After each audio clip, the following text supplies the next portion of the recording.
قربانی جو ہے ذبح کرتے وقت جو ہے اس سے مراد اللہ کی عبادت ہے، اللہ کی رضا ہے، اور اللہ کی بارگاہ سے جو اجر و ثواب ملتا ہے، نیت یہ ہے کہ یہ اجر و ثواب ہماری طرف سے ہے اللہ ہدیۃً تحفۃً سرکار کو پیش،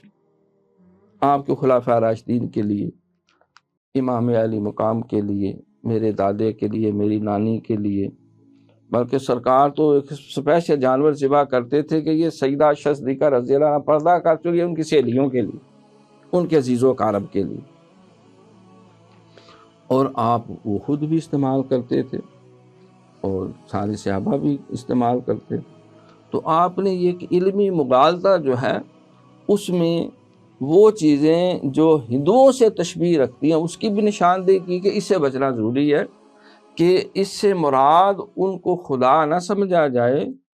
اور نہ ان کی عبادت مقصود ہو، مقصود اللہ کی عبادت ہے، اللہ کی رضا ہے، اس سے جو اجر اور ثواب ہے وہ ان کو پیش کرنا تاکہ ان کے درجات بلند ہوں۔ میرے جو عزیز فوت ہو گئے ہیں ان کے ہم نے قرآن پڑھ کے سال ثواب کیا ہے،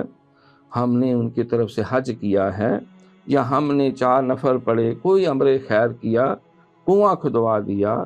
کوئی ان کے نام پہ ہم نے مسجد بنوا دی، یا ان کے نام پہ مدرسہ بنا دیا، یا مسجد میں پنکھے دے دیے، ان کو خدا نہیں سمجھا بلکہ وہ اللہ کی رضا کے لیے کیا، اور نیت یہ ہے کہ اس کا اجر ثواب اللہ تعالیٰ ان کے حق میں قبول فرمائے، پڑھ کے اس کا ثواب اس کو بھیجا جائے تو اللہ اس کلمے کی برکت سے اس کی بخشش فرماتا ہے۔